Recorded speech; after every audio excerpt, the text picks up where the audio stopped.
제가 몇 년 전에 여러분들 중에도 보신 분들이 있을 수도 있을 것 같아요. 이 돼지를 반려동물로 키우는 유튜브 채널을 제가 본 적이 있어요. 네. 애완용 돼지래요. 네, 애완용 돼지고 미니 돼지래요. 미니 돼지인데 몸무게가 80kg가 넘어요. 네, 80kg가 넘습니다. 그래서 여성분이 키우시는데 그 키우는 여성분보다 훨씬 그 돼지가 크고 육중한 모습이었습니다. 근데 이 돼지가 주인의 그 이쁨과 사랑을 얼마나 많이 받는지, 이 돼지가 사랑을 받으니까 제가 알던 돼지가 아닌 거예요. 네.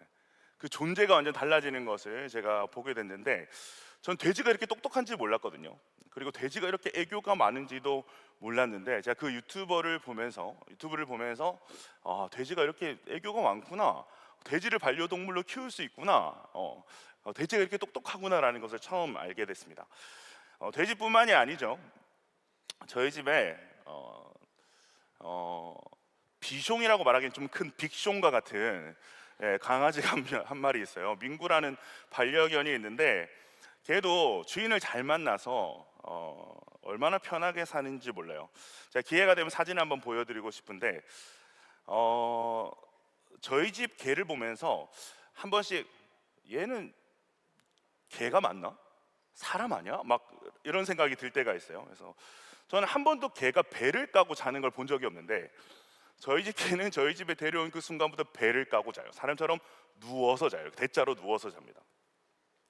제가 이놈을 보면서, 야, 이래서 옛말이 틀린 게 없구나, 개팔자가 상팔자가 맞구나라는 생각을 했습니다. 때 되면 밥 줘, 간식 줘, 그리고 응아하면 응아 치워줘, 완전 내 개팔자가 상팔자가 맞아요.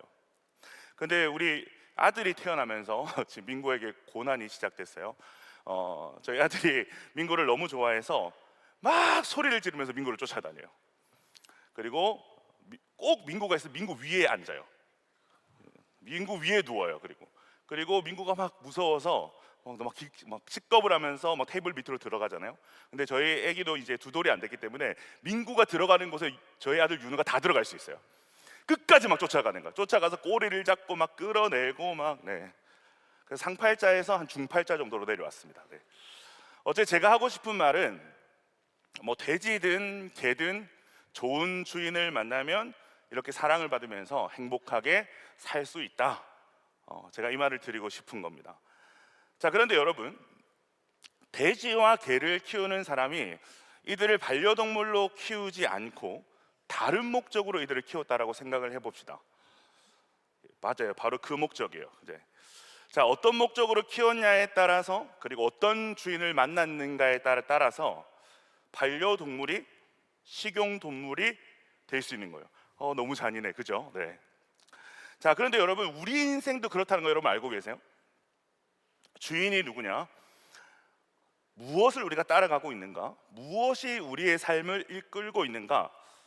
이것에 따라 같은 인간이라도, 같은 존재라도 180도 다른 삶을 살기도 한다는 것입니다. 자, 그렇기 때문에 주인이 누구인가? 이 문제는 우리에게 너무너무 중요한 문제입니다. 우리의 생사가 달린 너무너무 중요한 문제라는 것을 여러분 기억할 수가 있어야 됩니다. 이 중요한 문제를 오늘 요한복음 10장에서 다루고 있는 거죠. 누가 이 문제를 다루고 계실까요? 예수님께서 직접 이 문제를 다루시고 계신다라는 것을 우리는 알 수 있습니다.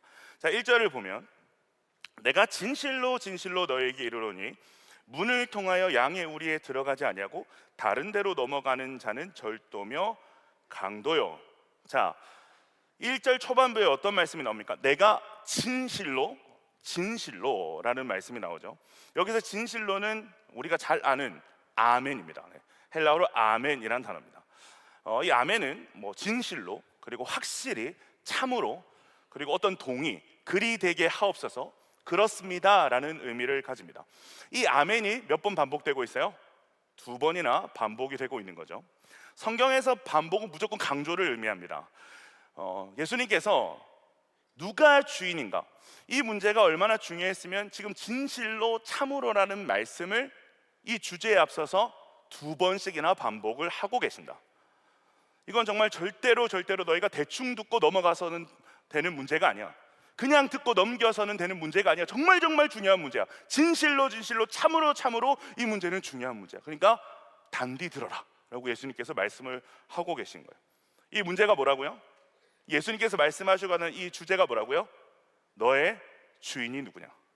너는 무엇에 이끌림을 받고 살아가고 있느냐? 너는 무엇에 지배를 받고 살아가고 있느냐? 이 문제라는 거죠. 자, 그러면서 예수님께서 한 비유를 말씀하시죠. 어떤 비유입니까? 목자와 그리고 양에 대한 비유를 들고 계세요. 우리에게는 이 비유가 생소할 수 있지만 1세기 팔레스타인 지역에서 이 목자와 양의 모습, 그리고 목자가 이 양을 치는 모습은 오늘날 우리가 자동차 타고 가는 사람을 보면 우리가 어때요? 와, 신기해, 자동차다, 막 자동차 타고 가, 그러지 않잖아요, 그죠? 우리에게 너무너무 사실 흔한 광경인 거죠. 1세기 팔레스타인 지역에서 목자가 양을 치는 광경이 그만큼 흔한 광경이었습니다. 이 당시 그 양의 우리가 어떻게 생겼냐면 둥근 모양 아니면 이 사각형 모양으로 생겼거든요. 그런 울타리 또는 벽으로 되어 있었어요. 그리고 그 위는 이 포도나무 가지 같은 것으로 이렇게 덮여 있었습니다. 그래서 입구만 이렇게 열려져 있는 그런 형태를 가지고 있었어요. 흥미로운 사실은 이 입구에 문이 있을 수도 있고 문이 없을 수도 있다. 네, 두 가지 형태의 어떤 모습을 가진다는 거예요. 자, 어쨌든 밤이 되고 이제 양들이 자야 되잖아요, 그죠? 양들이 자야 돼서 그 양들이 목자의 어떤 인도함을 받아서 우리 안에 다 들어오면 그 우리의 문지기가 그 입구에 이렇게 드러눕습니다. 문이 있는 경우는 문 앞에 드러놓겠죠. 문이 없는 경우는 어떻게 할까요? 문지기가 문이 되는 겁니다. 네. 문지기가 문이 되는 거죠. 이 문지기는 어떤 목자의 종일 수도 있고, 그리고 진짜 목자가 친히 문지기가 될 수도 있고, 어떤 그 목자의 조수가 될 수도 있습니다. 어쨌든 누군가가 양들이 있는 우리를 들어가기 위해서는 여러분 어떻게 해야 되는 거예요? 누구를 거쳐야 돼요? 이 문지기를 반드시 거쳐야만 양이 있는 우리로 들어갈 수 있는 거예요. 그 양을 만날 수가 있는 거죠. 자, 그런데 문지기를 만나지 않고도 양을 만날 수 있는 방법이 하나 있어요. 어떤 방법일까요? 도둑처럼 담을 넘어가면 됩니다. 네, 오늘 말씀이 다 나와 있어요. 네, 저를 보지 마시고 말씀 보시면 답이 있습니다. 자, 문을 통과하지 않고 양에게 가는 길이 뭐라고요? 담을 넘어가면 됩니다. 1, 2절이 바로 그런 사람, 그렇게 우리에 들어오려고 하는 사람에 관한 내용들이 기록되어져 있죠. 자, 문을 통과하지 않은 사람을 누구라고 합니까? 도둑놈, 강도다라고 이야기를 하고 있고, 문으로 들어가는 사람이 누구라고 합니까? 양의 주인인 목자라고 이야기를 하고 있습니다. 자, 그렇다면 먼저 이 참 목자가 어떤 사람인가를 우리가 좀 살펴보기를 원하는데, 우리 3절 말씀을 같이 한번 읽어볼까요? 3절입니다. 시작. 문지기는 그를 위하여 문을 열고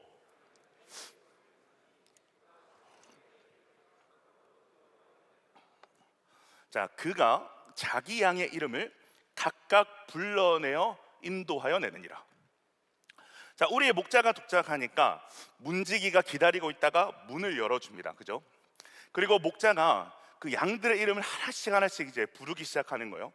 그리고 그 부르심에 따라서 양들이 한 마리씩 나오기 시작하는 거죠. 양순이 나와 하면 양순이가 나오는 거예요. 양배추 나와 양배추가 나오는 거예요. 양동근 나와 그러니까 양동근이 나오는 거예요. 여러분 놀랍지 않아요? 이 많은 양들에게 각자 자기 이름이 다 있는 거예요. 이 양들에게 더 기가 막힌 것은 양들이 자기 이름이 호명되면 찰떡같이 알아듣고 목자 앞으로 하나 둘씩 나오기를 시작한다라는 것입니다. 그런데 모든 목자들이, 이 당시에 모든 목자들이 이런 식으로 양의 이름을 부르고 양이 그 목자의 음성을 듣고 나오는 상황이 일어나는 건 아니에요. 이 당시에 대부분의 목자들은 필이나 파이프를 가지고 양들이 따르도록 훈련을 했습니다. 그런데 간혹 파이프나 피리뿐만이 아니라 육성으로 소리를 내서 양이 그 육성을 구별하게 하는 목자들도 있었어요. 그런데 더 그것보다 좀 탁월한 목자는 양들의 얼굴을 구별할 수 있었다고 합니다. 자, 이 정도만 돼도 아주 특별한 목자인데, 여러분 오늘 본문에 등장하는 목자는 어떤 목자입니까? 한 마리 한 마리의 양의 이름을 구별해서 부르고 있습니다. 그리고 구별해서 부르면 그 양이 어떻게 훈련되어 있어요? 그 목자의 음성을 듣고 나오도록 훈련이 되어 있다는 겁니다. 아주 탁월한, 정말 탁월한 목자라는 것을 우리가 알 수가 있는 거죠. 여러분, 이것이 오늘 말씀에 등장하는 참 목자, 선한 목자의 어떠함의 첫 번째입니다. 선한 목자의 어떠함의 첫 번째입니다. 그 선한 목자의 어떠함의 첫 번째가 뭐냐면 탁월함과 애정이에요. 탁월함과 애정이 있는 바로 그 목자가 선한 목자다. 여러분, 그 목자가 누굴까요? 그 목자는 지금 누구를 말하고 있는 것일까요? 예수님을 말하고 있는 거죠. 그 예수님이 마치 그 선한 목자가 돼서 이름을 부르신다. 여러분, 히브리인들에게 이름은 단순한 어떤 호칭이 아닙니다. 히브리인들에게 이름은 그들의 전 생애를 의미하거든요. 그렇기 때문에 목자가 양의 이름을 부른다는 것에 대한 이 비유는 우리의 목자 되신 예수님께서 우리의 전 생애를 아신다라는 그런 의미입니다. 그냥 아신다는 것이 아니라 세세하게 모든 순간에 우리의 존재들을 다 아신다. 우리 인생의 모든 순간들, 우리가 처해 있는 환경, 우리의 성격, 우리의 기질, 우리의 마음, 그 모든 것들을 우리 목자 되신 예수께서 아신다. 제가 결혼하고 처음 그때 첫 사역하던 교회에서 휴가를 받아가지고 대관령 양떼 목장에 간 적이 있어요. 여러분 가봤어요? 네, 저는 가봤어요. 네. 자, 거기 가면 양이 진짜 많아요. 네, 양이 정말 너무너무 많아. 네, 양이 너무너무 많아요. 그래서 제가 그 양을 보는데 아무리 봐도 제 눈에는 그 양이 그 양이에요. 저 양이 저 양이고 이 양이 이 양이에요. 네. 다 똑같이 귀엽고 멍청하게 생겼어. 한결같이 귀엽고 한결같이 멍청하게 생겼어요. 네. 근데 오늘 본문의 목자는 그 똑같은 양들의 얼굴을 다 구분하고 그들을 한 마리 한 마리씩 이름을 따로 지어서 부르고 있는 거죠. 이건 엄청난 애정이자 그 목자의 아주 뛰어난 탁월함을 보여주는 대목이 아닐 수 있습니다. 여러분, 우리의 목자 되신 예수님이 우리에게 그런 분이라는 거예요. 우리에게 얼마나 관심과 애정이 많으신지 우리의 모든 세밀한 부분까지도 주님의 관심과 사랑 안에 있다라는 것을 알 수 있는 거죠. 그래서 마태복음 10장 30절을 보면 하나님께서 우리를 아시는데 우리 어디까지 아신다라고 되어 있냐면 우리의 머리털까지 세신 바가 되신다라고 말씀하고 있습니다. 그 주님께서 우리의 인생, 우리의 이름을 아신다. 여러분, 이 지점이 너무너무 중요한 거예요. 우리 옆에 분들하고 이렇게 한번 인사합시다. 예수님이 당신을 아십니다. 여러분, 이 지점이 너무너무 중요해요. 왜냐하면 우리가 주님을 만난다라는 건 주님이 나를 아신다라는 것을 만나는 것을 시작하는 거거든요. 주님을 처음 만난 사람들의 동일한 고백인 거예요. 아, 주님이 나를 아시는구나. 주님이 나를 아셨구나. 이것이 우리가 주님을 만난다는 것의 첫 번째 지점이거든요. 오늘 우리가 요한복음을 나누고 있죠. 오늘 본문이 요한복음 전체에 나타나는 예수님의 찾아오심을 보면요, 기가 막히게 이 찾아오심의 시작이 예수님의 미리 아심에서부터 시작이 된다라는 것을 발견할 수가 있습니다. 1장에 보면 나다나엘의 이야기가 나오죠. 그리고 4장에 보면 사마리아 여인의 이야기가 나오거든요. 그리고 9장에 보면 태어날 때부터 맹인된 사람의 이야기가 나오거든요. 이 모든 사람과의 예수님과의 만남이 예수님의 미리 아심에서부터 시작되는 것을 알 수가 있습니다. 자, 그렇기 때문에 예수님께서 우리의 믿음을 시작하실 때 어떻게 시작하신다는 거예요? 우리와의 그 만남, 우리의 믿음을 시작하실 때 예수님께서 어떻게 시작하신다는 거예요? 우리를 찾아오셔서 예수님께서 이렇게 말씀하심으로 시작한다는 거예요. 아무개야, 내가 너를 알아. 내가 너를 안다. 내가 너의 모든 것을 안다 라고 주님께서 우리에게 말씀하심으로 주님과의 만남이 시작된다는 거죠.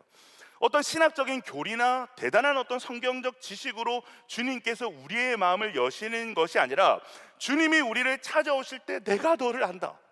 내가 너의 상처를 안다.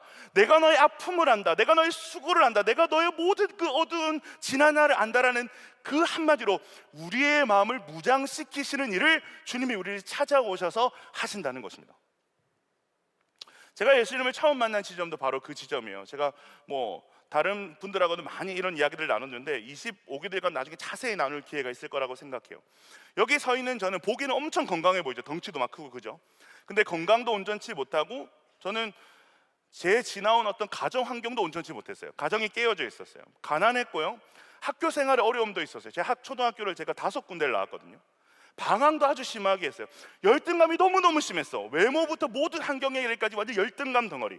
열등감이라기보다는 자기 혐오에 가까울 정도로 저는 제 자신을 싫어했어요. 그래서 사는 것보다 죽는 게 낫겠다라고 저는 늘 그 생각을 하면서 살았어요.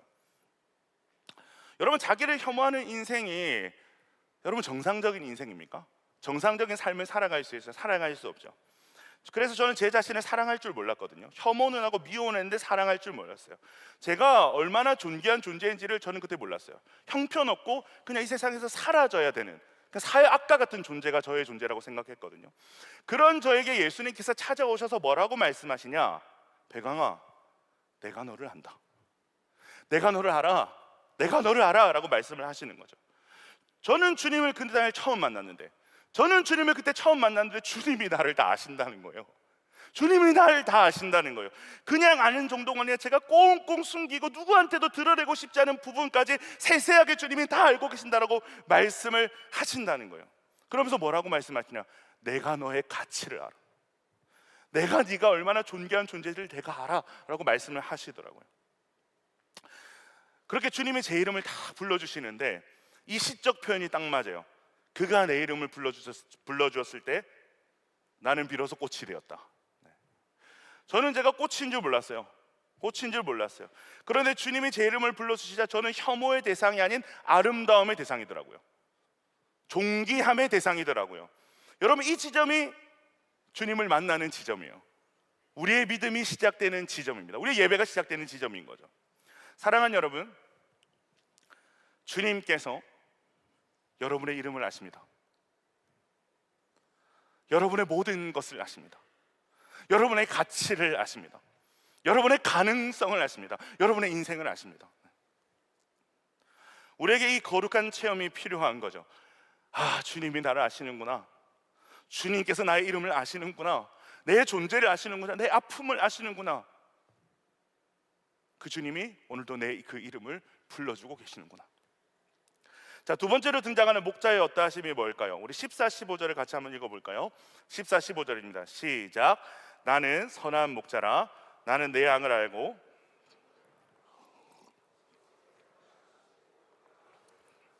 나는 양을 위하여 목숨을 버리노라. 예수님은 양을 지키기 위해 자신의 목숨을 버리는 목자다라고 소개하고 있습니다. 그래서 양들은 그 목자로 인해 생명을 얻고 구원을 받는다라고 말씀하고 계시죠. 자, 그렇다면 그 생명과 구원은 어떤 것인가? 네. 우리 9에서 10절 말씀 같이 한번 읽어볼까요? 9에서 10절입니다. 시작. 내가 문이니 누구든지 나로 말미암아 들어가면 구원을 받고 또는 들어가며 나오며 꼴을 얻으리라. 도둑이 오는 것은 도둑질하고 죽이고 멸망시키려는 것뿐이요 내가 온 것은 양으로 생명을 얻게 하고 더 풍성히 얻게 하려는 것이라. 자, 양들은 이 예수 그리스도라는 이 문을 통하여서만 구원을 받습니다. 우리도 마찬가지죠. 우리가 누구를 통해서만 구원을 받을 수 있는 거요? 예수 그리스도. 그 예수 그리스도라는 문을 통과해야만 구원을 받고 생명을 얻는다는 것입니다. 자, 그런데 그 생명을 얻는데 여러분 어떻게 얻는다라고 예수님께서 말씀하고 계시죠? 풍성히 얻는다. 풍성히 얻게 한다라고 말씀하고 계십니다. 여러분, 많은 사람들이 구원에 대해서 가지고 있는 오해가 있어요. 그게 뭐냐면 죽어서 천국 가는 것만이 구원이라고 생각한다는 겁니다. 맞습니다, 여러분. 구원은 우리가 죽어서 천국 가는 것이 맞습니다. 예수로 말미암아 우리의 죄가 다 씻음 받고 의롭다함을 입어서 우리가 죽어서 천국 가는 것이 구원이 맞습니다. 그러나 그 정도로만 구원을 안다면 미안하지만 여러분들은 구원을 다 안다라고 말할 수 없는 사람들입니다. 여러분, 우리의 구원은 따라합니다. 우리의 구원은 전인격적인 구원이다. 네. 자, 전인격적인 구원이 뭐냐? 우리의 삶의 모든 영역에서 그 구원의 풍성함이 나타난다는 겁니다. 야베스의 새 가족들이 오면 저희를 만납니다. 오늘 처음 오신 분들 계시죠? 축복합니다. 곧 만나요. 곧 저희를 만나게 될 것입니다. 네. 그 첫 만남, 처음 왔는데 그 목사님들 만나야 돼. 막 아저씨 같은, 저같이 또 무섭게 생긴 아저씨를 만나야 되는 거예요. 그 부담스러운 날에 제가 그들에게 더 부담스러운 얘기를 던져요. 왜냐하면 이 만남이 이들과의 마지막 만남이 될 수도 있다라는 생각 때문에 복음을 전하고 생각보다 원색적으로 복음을 전하고 아주 부담스러운 이야기들을 제가 하곤 합니다. 도망가지 마세요. 네. 제가 그때 이런 이야기를 해줘요. 하나님의 아들이 우리를 위하여 죽으셨다는 것은 우리가 제사함을 받고 천국에 가게 되었다는 아주 기쁘고 좋은 소식입니다. 그러나 그 기쁜 소식은 우리가 죽어서 가는 곳이 지옥에서 천국으로 옮겨졌다라는 것뿐만이 아니라 오늘을 살아가는 우리에게도 엄청난 소망과 위로와 용기와 같은 능력이 됩니다. 여러분, 삼성의 이재용 회장이 여러분들을 위해서 아들을 내어줄 만큼 여러분들을 사랑한다는 걸 알면 여러분 얼마나 든든할까요? 학점 막 다 망해도 괜찮아, 그죠? 맞죠? 네. 삼성의 이재용이 아들을 줄 만큼 나를 사랑한다는데, 그죠? 하나님께서 만약에 우리를 이렇게 사랑하신다면 여러분 어떨까요? 온 우주를 창조하시고 지금도 이 세상을 통치하시는 하나님이 우리의 죄를 사하여 주시기 위해서 아들을 주셨다라는 사실이 우리 가운데 믿어지면 여러분 어떤 일이 일어날까요? 우리의 과거와 현재가 해석되지 않을 때, 또는 우리가 어디로 어떻게 무엇을 해야 될지 모르겠을 때, 그러한 순간일지라도 이 사실, 하나님께서 아들을 주실 만큼 우리를 사랑하신다, 이 우주 만물을 창조하시고 지금도 통치하신 하나님이 하나뿐인 아들을 주실 만큼 나를 사랑하신다, 이 사실이 믿어지면 과거와 현재가 해석되지 않아도 괜찮은 거예요. 남들보다 나의 과거와 현재가 좀 못해 보여도 괜찮은 거예요. 미래의 일들이 몰라도 좀 괜찮아지는 거예요. 왜냐하면 우리의 이 불안함, 아픔, 고통도 우리에게 자기 아들을 내어주실 만큼 그 우리를 사랑하시는 하나님의 사랑과 그 능력 안에 있고, 그 하나님이 지금도 우리를 이끌고 계시기 때문에 광야 같은 시간을 우리가 지금 지나고 있다라고 할지라도 그 놀라운 하나님의 인도하심과 선하심을 고백할 수가 있는 거죠. 여러분, 모세가 이 광야 40년을 마친 후에 얼마나 멋있는 말을 하는지 아세요? 어떤 말을 하냐면, 제가 되게 좋아하는 말씀인데 신명기 말씀을 보면 하나님께서 우리를 안으사 여기까지 우리를 인도하셨다. 모세가 광야를 회고하면서 이렇게 얘기하는 거예요. 하나님이 우리를 안으사 여기까지 인도하셨대요. 우리를 끌어안고 여기까지 오셨대요. 여러분, 광야가 그 누군가의 품에 포근하게 안기고 안전할 만큼 그런 곳이었습니까? 아니었죠. 지독한 곳이었어요. 지독한 광야 40년인데 모세는 하나님이 우리를 안으사 여기까지 인도하셨대요. 여러분, 이것이 생명을 풍성하게 얻게 하려 하신다라는 것을 맛본 사람의 고백입니다. 전인격적인 구원을 경험하고 사는 사람들의 고백인 거죠. 그리고 이것이 우리의 목자 되신 예수님께서 우리에게 주시고 아주 중요한 생명이자 선물인 거죠. 자, 그런데 오늘 말씀에 우리를 놀라게 하는 대목이 또 남았어요. 바로 그 양들의 어떠함인데, 우리 3에서 5절 말씀을 같이 한번 읽어봅시다. 3절에서 5절입니다. 시작. 문지기는 그를 위하여 문을 열고 양은 그의 음성을 듣나니 자기 양을 다 내놓은 후에 앞서가면 양들이 그의 음성을 아는 거로 따라오되 타인의 음성을 알지 못하는 거로 타인을 따르지 아니하고 도리어 도망하느니라. 아멘. 제가 앞에서 잠깐 말씀드렸죠. 목자가 이름을 부르면 양들이 그 음성을 듣고 하나 둘씩 나온다는 거예요. 저는 처음에 이 말씀을 묵상하면서 이 사실이 너무 충격적이었어요. 저희 집 강아지도 이름을 불러도 안 오거든요. 안 와요. 네. 먹을 거 줘야 와요. 네. 그런데 양들이 목자가 자기 이름을 부르면 온다는 게 저 너무너무 신기하더라고요. 중요한 사실은 뭡니까? 다른 사람이 부르면 갑니까 안 갑니까? 안 간다는 거예요. 다른 사람이 암만 그 이름 불러도 안 간다는 거예요. 기가 막히게 목자의 음성에만 반응해서 목자만을 따라간다. 5절에 뭐라고 되어 있습니까? 타인이 부르면 오히려 도망을 가고 자신의 목자의 음성만을 따라간다. 여러분, 여기서 무엇을 알 수 있는 거예요? 양은 목자의 음성을 정확하게 분별할 줄 아는구나 라는 걸 우리가 알 수가 있는 대목이죠. 분별만 합니까? 이게 목자의 음성이라고 분별만 해요? 아니죠. 분별하고 이 목자의 음성을 따라가죠. 여러분이 분별하고 따라가는 것, 이 두 가지는요, 양이 생존하기 위해 반드시 필요한 능력입니다. 양이 살기 위해서 반드시 필요한 능력이에요. 여러분, 양이 목자와 강도의 음성을 분별하지 못하면 어떻게 되는 거예요? 죽이고 멸망하게 하는 도둑과 강도를 따라가게 되는 거예요. 그렇기 때문에 양은 정확하게 자신의 이름을 부르는 목자의 음성을 분별하는 그런 민감함이 있어야 된다는 거죠. 자, 그런데 분별한다고 해서 따라가기까지 한다? 저는 아니라고 생각해요. 분별을 할 수 있어서 따라가는 건 또 다른 문제인 것 같아요. 양이 목자를 따라가기 위해서는 중요한 두 가지 전제가 있어야 된다고 저는 생각을 하는데, 그 전제가 뭐냐 하면, 첫 번째, 양이 자기 스스로를 알아야 되는 거예요. 그리고 목자에 대한 신뢰와 확신이 있어야 되는 거예요. 이 두 가지 중요한 전제가 있을 때 양은 목자의 음성을 듣고 목자를 따라가게 되는 겁니다. 여러분, 양은 어떤 동물일까요?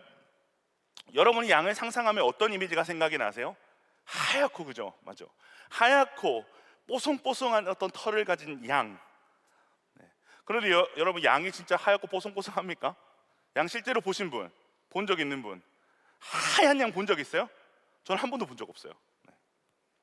제가 양떼목장 다녀왔다고 했잖아요.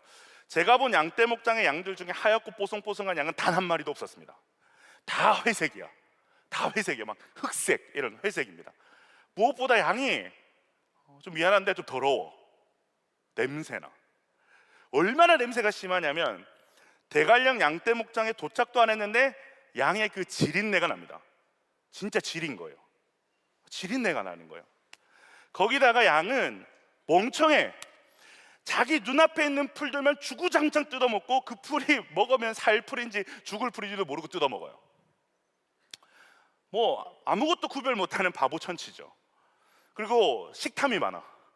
식탐이 많아서 눈에 보이는 풀들을 끝장을 보는데 결국 뿌리까지 다 파먹어가지고 더 이상 그 자리에는 풀이 나지 않습니다. 메마른 광야가 되는 거예요.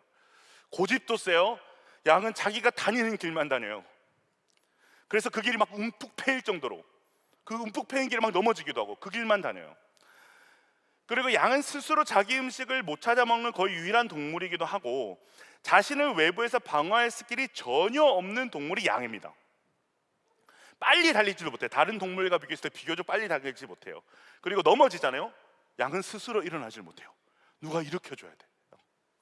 웅덩이가 있잖아요, 눈앞에. 웅덩이가 있으면 그냥 빠져요. 낭떠러지가 있으면 그냥 떨어져요. 여러분, 이게 양입니다. 근데 이 양을 성경에서 누구라고 이야기하죠? 누구라고 얘기합니까? 여러분이라고 얘기하는 거예요. 저와 여러분이라고 이야기를 하고 있는 거예요. 이사야 53장 6절 보면 이렇게 말하고 있어요. 우리는 다 양 같아서 그릇 행하여 각기 제 길로 갔거늘 여호와께서는 우리의 모든 죄악을 그에게 담당시키셨도다. 우리는 다 양 같대요. 양 같아서 그릇 행하여 각기 제 길로 갔거늘. 약하고 바보 같고 고집불통인 양의 모습이 누구와 닮았다? 나와 닮았다. 우리와 닮았다. 이 사실을 깨닫는 게 중요한 거예요. 우리의 그 못난 모습이 조금 더 괜찮아지는 게 중요한 게 아니고, 우리의 그 없는 능력이 조금 더 많아지고 좋아지는 게 문제가 아니고, 우리가 이런 존재라는 걸 깨닫는 게 우리가 살 길입니다. 이 사실을 알아야 되는 거죠. 이 자기 직면이 목자 대신 예수 그리스도를 붙잡게 하고 따르게 하는 것입니다. 여러분, 우리는 대단한 존재가 아니에요. 뭐 기분 나쁘게 들릴지 모르겠어요. 여러분, 대단한 존재 아닙니다. 형편없어요. 우리는 다 형편없는 존재입니다. 아는 것보다 모르는 것이 비교도 안 될 만큼 훨씬 더 많습니다. 자, 예를 들어서 우리가 산업혁명으로 지대한 발전을 이루지 않았습니까? 그런데 그 후에 어떤 문제가 우리에게 다가오고 있죠? 심각한 환경 파괴와 새로운 질병들을 우리가 직면해야 하는 어떤 상황에 우리가 놓여 있지 않습니까?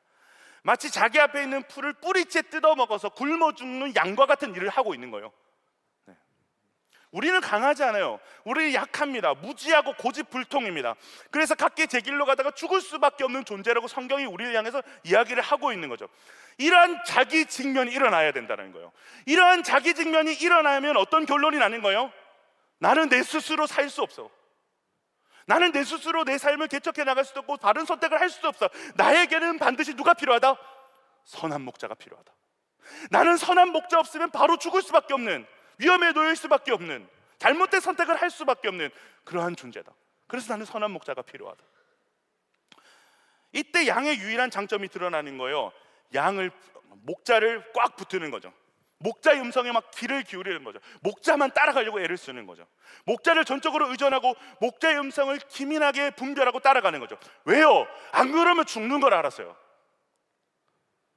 목자만이 자신을 보여주고 먹여주고 인도해 줄 것을 아는 거죠. 그런 양과 같은 우리에게 선한 목자 되신 예수님께서 뭐라고 말씀하세요? 7절을 보면, 그러므로 예수께서 다시 이르시되 내가 진실로 진실로 너희에게 말하노니 나는 양의 문이라. 또 한 번 어떤 단어가 등장하죠? 강조가 등장하는데, 진실로 진실로. 그리고 나서 예수님께서 자신을 뭐라고 말씀하세요? 나는 양의 문이라. 이제는 예수님께서 자신이 문으로 들어가는 목자일 뿐만이 아니라 문 자체라고 말씀을 하고 계신 거예요. 어떤 문입니까? 들어가면 살 수 있는 문입니다. 들어가면 살 수 있는 문입니다. 여러분, 우리의 인생에도 저는 수많은 문들이 있다고 생각해요. 수많은 문들이 있지 않습니까? 이 문을 열면 좀 더 안정적으로 살 수 있을 것 같고, 이 문을 열면 내 인생 한번 대박 칠 수 있을 것 같고, 이 문을 열면 지금 나의 어떤 내가 속박되는 어떤 환경과 어려움에서 좀 자유로울 수 있을 것 같고, 이 문을 열면 내 숨통이 좀 트일 것만 같고, 이 문을 열면 행복의 문이 열릴 것 같고. 근데 여러분, 우리를 살리는 문, 여러분들이 그토록 바라는 안정과 행복과 기쁨과 소망을 주는 문은 단 하나밖에 없는 거예요. 제가 4년 전쯤에 저의 소명이 크게 흔들렸던 시간이 있어요. 한 4, 5년 된 것 같아요. 제가 개척교회 부교육자라고 갔는데 코로나가 터졌어요. 장소가 너무 협소해서 그 안전거리를 유지해야 되기 때문에 그 예배를 드릴 수가 없었어요. 그래서 제가 목사인데도 불구하고 성도들을 만날 수가 없었어요. 성도님들로 이렇게 코로나가 막 심하니까, 그때도 코로나에 우리가 두려움이 엄청 심했잖아요. 그래서 만나는 것을 그렇게 좋아하지 않으셔가지고 성도님들을 만날 수 없었어요. 매일 예배를 드리고 설교를 하는데 카메라 보고 설교했어요. 카메라 보고 2년 동안. 그렇게 제 예배가 무너지고 소명도 흔들리고, 이 예배와 소명이 흔들리기 시작하니까 어떤 일이 일어나는가 하면 제 인생이 너무너무 초라해 보이기 시작하는 거예요. 제 인생에 엄청난 불안이 막 찾아오기 시작하는 거죠. 그때 당시도 제가 40이 다 돼가는데 모아놓은 돈도 하나 없고 사놓은 집도 없고, 여러분은 잘 모를지 모르겠지만 그 코로나 당시 때, 그때는 사람들이 이렇게 모이기만 하면 어떤 이야기를 했냐면 부동산 이야기했어요. 주식하는 이야기, 막 코인하는 이야기가 한창 그때 막 교회 안에서 사람들이 모이면 그런 얘기하니까 막 문제가 됐단 말이죠. 제 주위에도 그런 투자를 하고 계시는 분들이 꽤 계셨어요. 제가 예전에는 이런 이야기에 관심이 1도 없었거든요. 그런데 제 소명이 흔들리고 주위에 사는 이런 이야기들을 막 듣다 보니까 관심이 막 생기는 거예요, 갑자기. 나도 가장인데, 나도 한 가정의 가장인데, 나도 이제 미래와 인생을 좀 준비해야 되겠다는 생각이 갑자기 불현듯 찾아오는 거죠. 남들 다 하니까. 그래서 막 재테크에 대한 유튜브를 제가 엄청 열심히 막 찾아봤어요. 그렇게 공부하고 준비해야 제 인생이 좀 안정되고 지금의 저희 불안한 삶이 좀 안심될 것 같더라고요.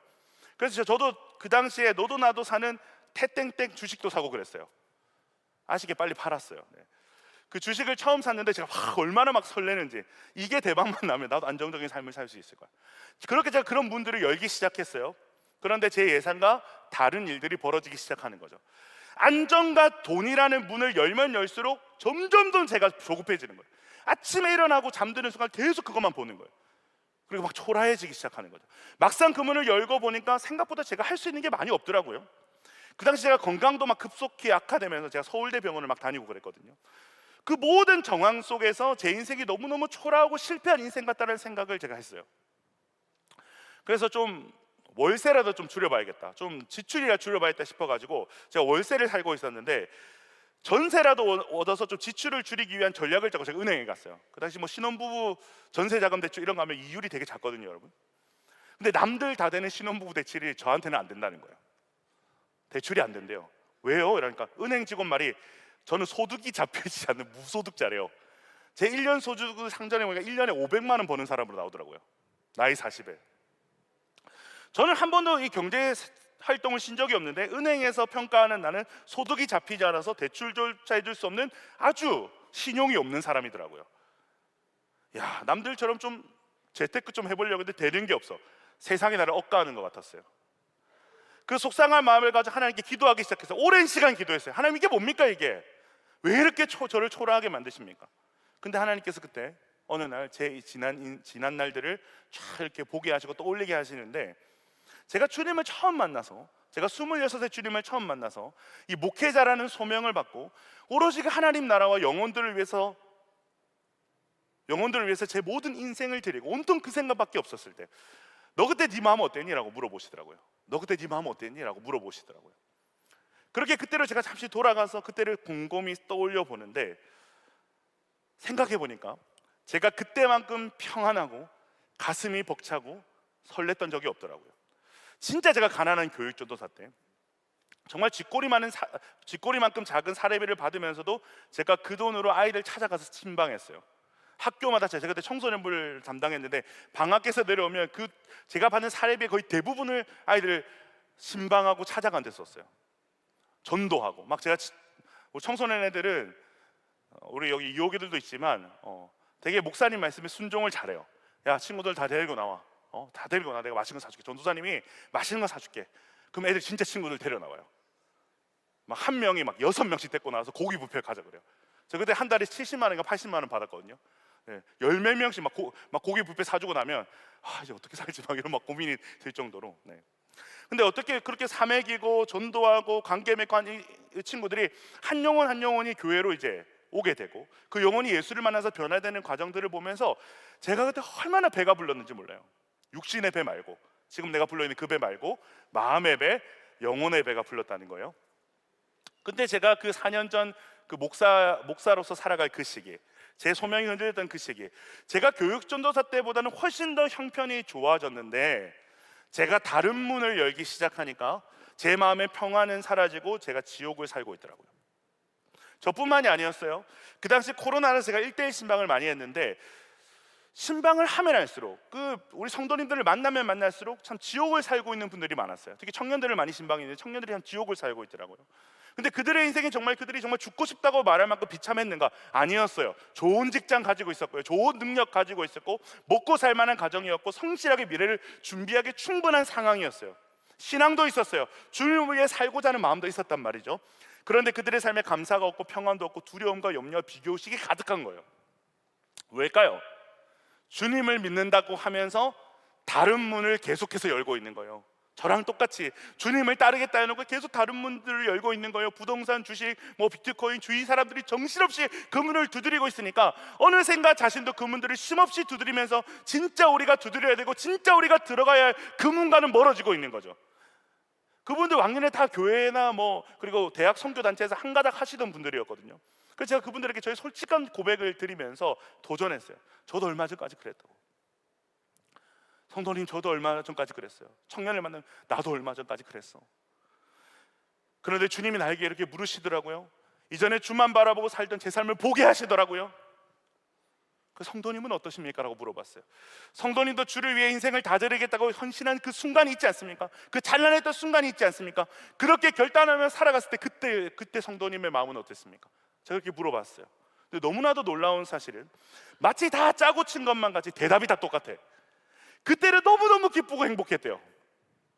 지금보다 가진 것도 없고 이루어놓은 것도 없는데 가슴이 벅차고 자기 삶이 너무너무 기대됐어요.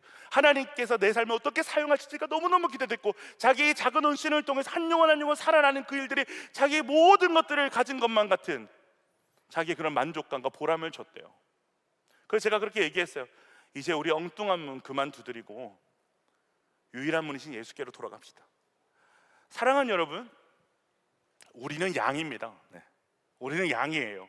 내 스스로 내 삶을 책임질 수도 최선의 선택을 할 수도 없는 연약한 양입니다.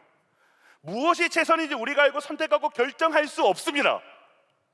여러분이 최선인 줄 알고 선택한 것이 최선이 아닐 수 있습니다. 여러분, 얼마나 불행하고 불안한 인생이에요. 그런데 그런 유한하고 불완전한 우리에게 누가 계신 거예요? 선한 목자가 계신 거예요. 탁월하신 목자가 계신 거예요. 최선의 길을 알고 계시는 목자가 계신 거예요. 모든 것을 알고 모든 것이 가능하신 목자, 그 목자가 우리를 위해서 생명까지 던질 수 있다고 말씀하시는 그 목자가 우리에게 계신 거예요. 여러분, 이거 양의 입장에는 얼마나 큰 다행입니까? 얼마나 마음이 놓이는 일입니까? 여러분, 불안전해도 내가 좀 못나고 부족해도 선한 목자를 해서 내가 안전할 수 있구나, 좋은 길로 인도함을 받을 수 있구나, 눈이 나쁘고 멍청한 양과 같을 때라도 때가 되면 목을 축여줄 물가로 인도해줄 목자가 있고, 배고픔을 달래줄 생명의 꼴을 풍성하게 먹으며 살아갈 수 있게끔 목자가 계시는구나. 여러분, 그것을 알 때 못난 양들이 기쁘게 그 목자의 음성을 듣고 따라가는 거예요.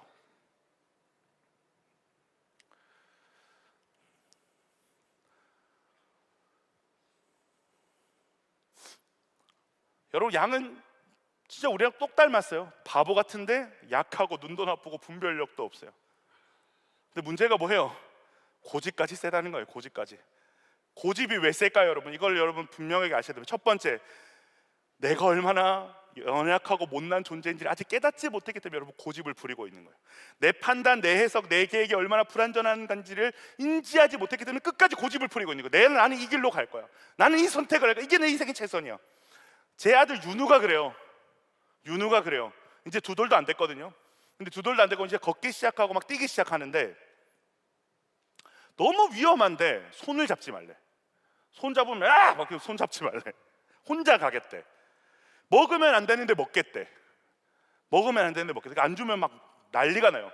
만지면 안 되는데 만지겠대. 못 만지는데 한다고 저 때리고 이래요. 제가 윤우를 보는데 하나님 앞에서 저를 보는 것 같은 거예요. 하나님, 내가 할 수 있어요. Don't touch. 상관하지 마세요. 내가 결정할 거예요. 내 삶이에요. 참견하지 마세요. 내가 원하는 대로 할 거예요. 내가 보기엔 이게 최선의 길이거든요.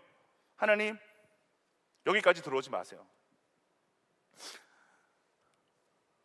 그런데 그런 고집쟁이 같은 윤우 뒤에 여러분 누가 있을까요? 제가 있어요.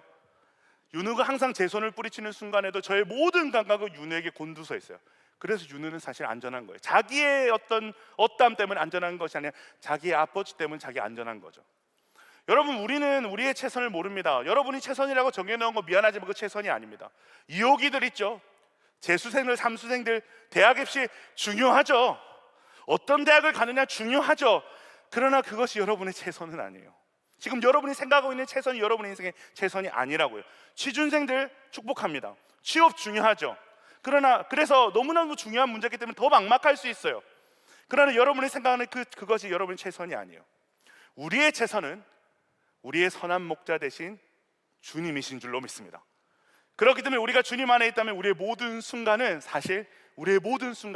최선의 순간이 되는 줄로 믿습니다. 말씀을 정리합니다. 사랑하는 여러분, 주님이 여러분의 이름을 아십니다. 여러분의 모든 것을 아십니다. 여러분의 가치를 아십니다. 그 주님의 음성을 듣게 되는 축복이 여러분의 있기를 간절히 축복합니다. 두 번째로, 양과 같은 우리의 연약함, 우리의 못난 모습을 직면하고 인정하는 축복이 있기를 바랍니다. 그때 우리는 우리를 위해 자기 생명을 내어주시는 선한 목자의 음성에 귀 기울이게 될 것입니다. 간절히 목자만을 붙들고 따라가게 될 것입니다. 우리 자신의 실존을 정확하게 바라보는 은혜, 그리고 우리의 목자 되신 예수님이 얼마나 선하시고 좋은 분이신가를 믿게 되는 그 믿음을 여러분 구하시기를 바랍니다. 다른 문에는 생명이 없어요. 예수 그리스도의 문에만 생명이 있는 줄로 믿습니다. 오늘 여러분의 이 예배가 우리가 두드리고 붙잡았던 헛된 모든 문들을 닫는 시간, 그래서 이제는 우리의 생명을 주시고 풍성해 주시는 예수님이라는 문을 열고 나아가는 시간 될 수 있기를 주님의 이름으로 축원드립니다. 우리 이런 고백을 가지고 다 같이 일어나서 함께 찬양할까요?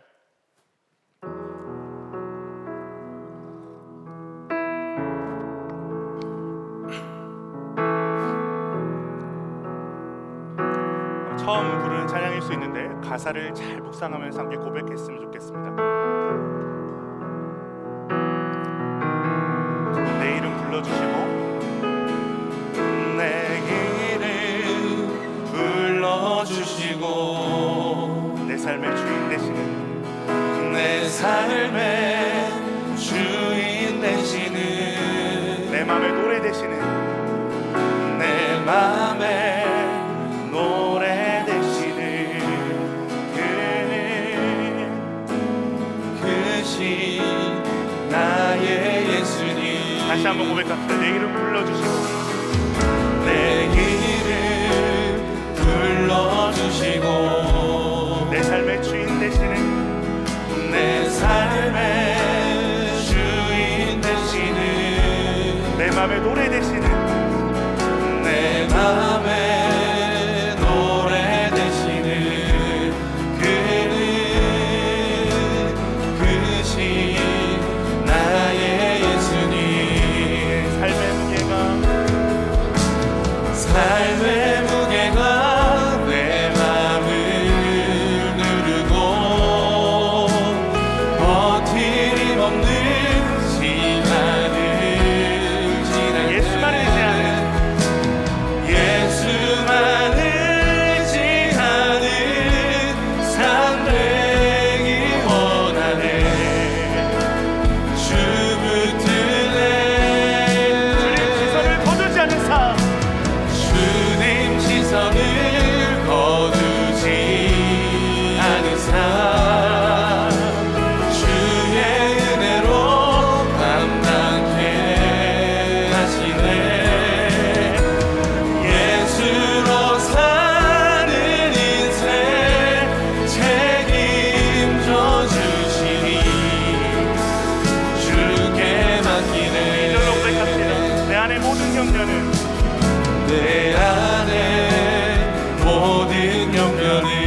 현실 속에서 주만 온전히 바라봅니다. 온전히 바라봅니다. 다시 한번 고백합니다. 내 안에 모든 염려를, 내 안에 모든 염려는 오늘 이 시간 절실한 기도가 될 것입니다. 절실한 기도 되리라.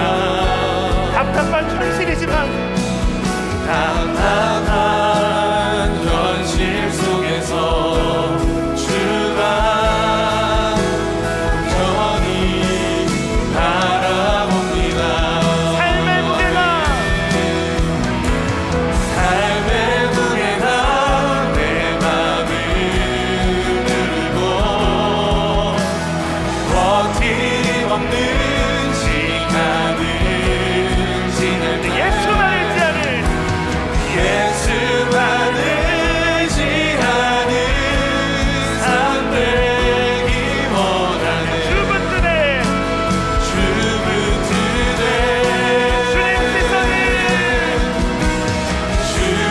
시선을 거두지 않은 삶 주의 은혜로 감당케 하시네. 예수로 사는 인생 책임져 주시니 주께 다시 한번 고백합니다. 삶의 무게가 내 맘을 누르고 버팀없는 시간을 그럼에도 불구하고 우리는 의지할 곳에 계십니다. 예수만 의지하는 삶 되기 원하는 주분들의 주님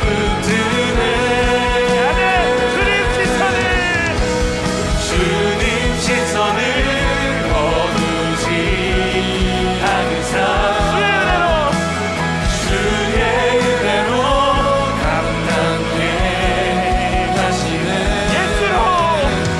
예수로 사는 인생 책임져 주시니 주께 다시 한번 고백합니다.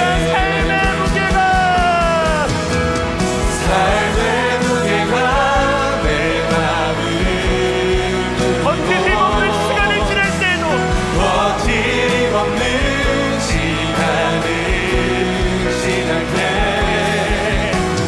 예수만 의지하는 삶 되기 원하는 주분들의 주님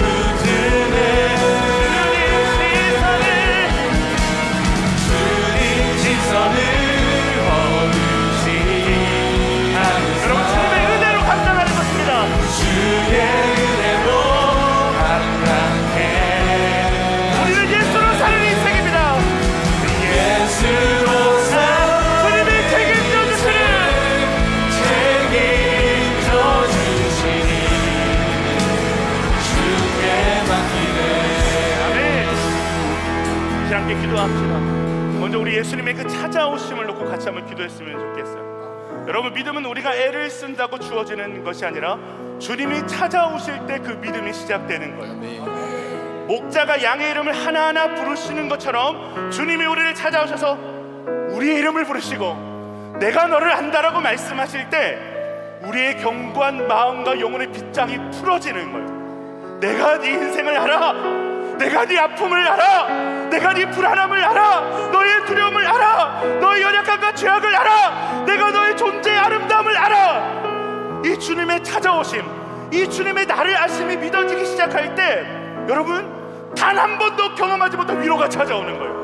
단 한 번도 경험하지 못한 흘러넘치는 만족이 찾아오고 단 한 번도 경험하지 못한 소망이 찾아오는 거예요. 여러분, 이 시간 그 주님과의 만남을 간절히 사모하며 나갑시다. 사랑하는 주님, 나를 찾아와 주시옵소서. 주님이 나를 아시다는 그 음성 듣기를 원하오니 나를 아시는 주님 앞에 우리의 마음과 영혼이 무장해지게 하여 주시옵소서. 그 따뜻한 음성 가운데 우리의 얼어붙은 마음이 녹아지고 영원한 위로, 영원한 만족, 영원한 소망을 경험하게 하여 주시옵소서. 우리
양은 약하고 멍청하고 못나 살 줄 아는 게 아무것도 없어요.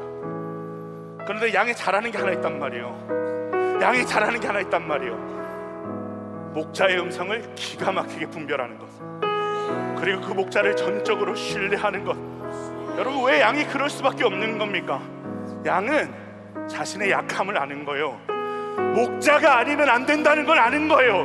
목자 안 따라가면 죽는다는 거 아는 거예요. 나를 부르시는 목자가 죽기까지 나를 사랑하시는 목자인 걸 아는 거예요. 그래서 이분이라면, 이분의 음성이라면 묻지도 따지지도 않고 따라가는 거예요. 그래야 사니까, 거기에 생명이 있고 그 생명이 풍성하게 나눠지는 것을 아니까. 사랑하는 여러분, 우리는 양입니다. 우리는 양과 같은 자들입니다. 우리는 우리의 길에 최선을 몰라요. 이 길이 살 길인지 죽을 길인지 모른단 말이에요. 여러분, 인생을 한번 살아보세요. 여러분 경험하고 있지 않습니까? 최선이라 생각했던 모든 것들이 여러분들에게 최악으로 다가오는 걸 경험하지 않았나요? 그토록 여러분이 꿈꾸고 기대했던 것들이 여러분을 그토록 절망하게 만드는 일이 된다는 걸 여러분 경험하고 살아가고 있지 않습니까? 그렇기 때문에 오늘 우리는 다른 음성들을 만드는 거예요. 다른 문을 열고 들어가면 안 되는 거예요. 오직 예수 그리스도, 그 문을 열고 들어가야 사는 줄로 믿습니다. 이 시간 기도할 때, 사랑하는 주님, 오늘 우리가 양과 같이 연약하고 못난 존재임을 주님 앞에서 고백하게 하여 주시옵소서. 그래서 우리의 선한 목자 되시는 당신의 음성만을 사모하게 하여 주시옵소서. 당신만을 따라가게 하여 주시옵소서. 당신이 최선임을 알게 하여 주시옵소서. 당신의 주님을 부르고 기도합니다.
우리를 찾아와 주십시오.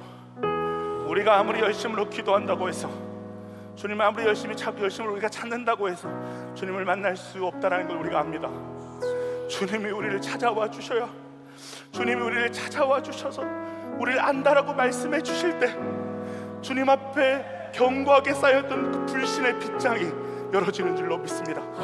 상처와 아픔과 두려움과 막막함으로 굳건하게 묶여있던 우리의 속박이, 내가 너를 안다, 내가 너의 아픔을 안다, 내가 너의 지난 날들을 안다, 너의 연약함을 안다, 너의 그 빛나는 가치를 안다라고 주님께서 말씀해 주실 때, 하나님, 우리가 그 자리에서 거듭남을 경험하고 그 자리에서 우리의 예배가 시작되고 우리의 믿음이 시작되는 줄로 믿사오니 주여 우리를 찾아와 주시옵소서. 하나님, 우리의 자신을 과신하지 않게 하여 주십시오. 그래서 우리의 선택이 어그러졌을지라도 그 선택 때문에 너무나도 낭망하고 좌절하는 일이 없도록 오직 우리가 기대하고 바라고 소망하는 그 문은 예수 그리스도는 문밖에 없다는 것을 기억하게 하여 주시고, 그 목자를 따라가야만, 그 선하신 예수 그리스도를 따라가야만 우리가 살고 생명을 얻고 그 생명을 풍성하게 누릴 수 있다는 것을 우리가 고백함으로 말미암아 다른 음성 듣지 아니하고 지금까지 우리가 쫓았던 헛된 문들 다 닫고 예수 그리스도의 그 문으로 들어가 주님이 주신 생명과 은혜를 풍성하게 누리고 살아가게 하여 주옵소서. 하나님, 우리는 우리 힘으로 살아갈 자가 아닙니다. 우리가 이 찬양으로 고백했던 것처럼 주님 주시는 은혜로 살고 예수로 살아가는 사람들입니다. 하나님, 우리의 이 정체성을 우리가 견고히 하게 도와주셔서 우리는 비록 양과 같이 못났고 약하지만 그럼에도 우리가 낙심하지 않을 수 있는 그 이유는 우리의 선한 목자 되시는 주님, 우리를 위해서 자기의 생명까지 내어주신 주님이 하나님의 아들이시기 때문에, 우리가 약할지라도 그분이 우리의 강함 되시기 때문에 우리 인생이 참으로 아름답고 영광스러울 수 있음을, 우리 인생이 안전할 수 있음을 하나님 고백하며 그 주님만을 따라가는 우리 모두가 될 수 있도록 은혜 더하여 주시옵소서. 감사드리며 살아계신 우리 구주 예수님 이름으로 기도드립니다. 아멘. 이제는 우리 주 예수 그리스도의 은혜와 하나님의 크신 사랑과 성령의 감화감동 교통하심이 주님을 만나길 원하고 주님의 찾아오심을 사모하며 양과 같은 우리에게 주님 찾아오사 선한 목자라고 말씀하시는 그 주님의 음성만 들으며 그 주님을 따라가기 소망하여 고개 숙인 우리 사랑하는 야베스 형제자매의 머리 위와 이 자리에 예배하는 모든 자들의 머리 위와 이 교회 위에 이제부터 영원토록 함께할지어다. 아멘.